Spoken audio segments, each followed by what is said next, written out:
They say that targeted individuals are mentally ill people suffering from delusions and schizophrenia. They want attention, a road to fame, or unjustified compensation for pain and suffering. Whistleblowers are disgruntled intelligence agents, police officers, or other enforcement that were fired or singled out and only want compensation by the department they work for and revenge. Non-enforcement complainants are mentally ill people suffering from paranoia, delusions, and schizophrenia. Usually drug abuse is assumed or insinuated. Veterans that are targeted are suffering from PTSD and have dissociated from reality due to unhealed trauma from war. Targeted individuals are suspected criminals. They are terrorists, drug dealers, rapists, spouse abusers, bank robbers, pedophiles, etc. The list goes on and on of what people are told about targeted individuals.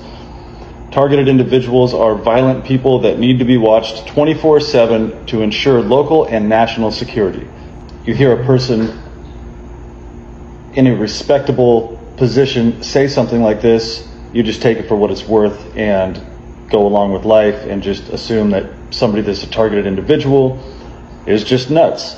And that's what they want you to do because this story is being covered up. I wrote this out in one afternoon. Based just on the knowledge that I have in my head, that I've experienced, that I know personally. Many targeted individuals have a high IQ, are intuitive, empathetic, creative, artistic, compassionate, are empowered free thinkers, and are very vocal in general. Targeted individuals seem to fall into specific groups. Intel or enforcement that wanted to do more than follow orders. Potential leaders that would not be corrupted and would actually make decisions to help society prosper. These targets are usually identified at a young age. Defendants in custody battles against a connected person. A person that had a negative encounter with a connected person. Knowledge from investigative conclusion.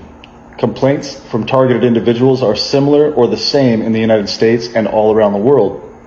A mass delusion cannot be shared by millions of people that have different religions, political affiliations, genders, ethnicities, occupations, ages, and upbringing.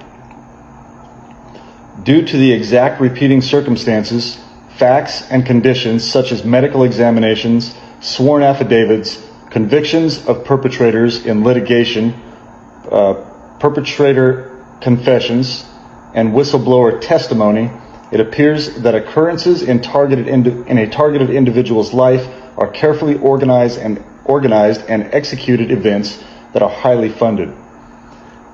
I am a targeted individual, and I have personally experienced these techniques, tactics, and standard operating procedures myself. I've lived through this for years. I've just been researching and studying what was going on the last 2.5, 3 years, but I've been going through this for a very long time. I believe since I was a child. And I guess that's one part that I missed here. Many targeted individuals are, well, actually, no, I didn't miss that. It said these targets are usually identified as a young age. So some people, their family will sell them into one of these programs. It's a long-term trauma-based mind control program to synthetically insert traumatic events throughout the target's life to create nonstop trauma, which creates alters and dissociative identity disorder, otherwise known as multiple personality disorder. Then when the multiple personality disorder is programmed into the target or MK Ultra victim, they can use that person as a patsy or for multiple different types of uses. Okay, so motives for a mass targeting program. A corrupt government or cabal would greatly benefit from a classified program like this. They could use good citizens that have been programmed to live in constant fear to facilitate the targeting of other good citizens by classifying fake crimes and utilizing a slander campaign against the target. If chaos and violence in our society are synthetically created, more funding for systems of power and control can easily be implemented. Non-organic chaos and violence will lead to more arrests and incarceration in private prisons. The private prison industry grows, prison-run businesses grow, prison jobs grow, the judicial system grows, and the power structure grows. Complaints from targeted individuals to corrupt or misinformed psychologists, psychiatrists, or law enforcement will lead to false mental diagnosis, which will lead to mental hospital incarceration, unnecessary prescriptions, or psychotropic and SSRI drugs. Prescriptions of psychotropic and SSRI drugs. And the targeted person's capacity to testify in a court of law. All right.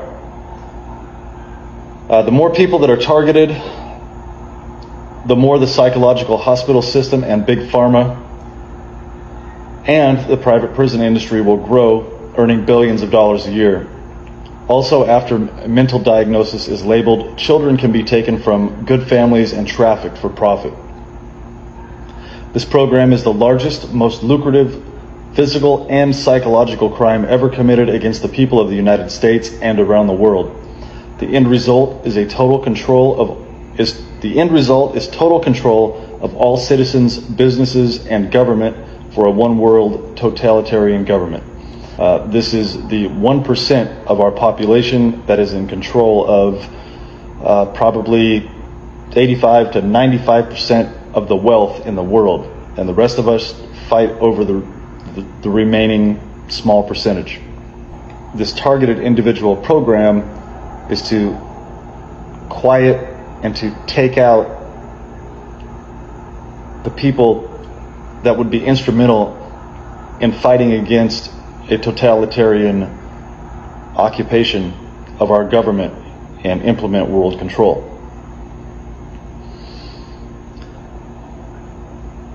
So thank you, John D'Souza. John D'Souza is called the X-Man. If you don't know who he is, look him up. His name is JohnDesouza. Like I said, he's a former FBI veteran, 25 years in service. He used to use this system to train other FBI agents, other federal agents, police officers, and investigators to come up with conclusions. Uai, seu app de vídeos curtos.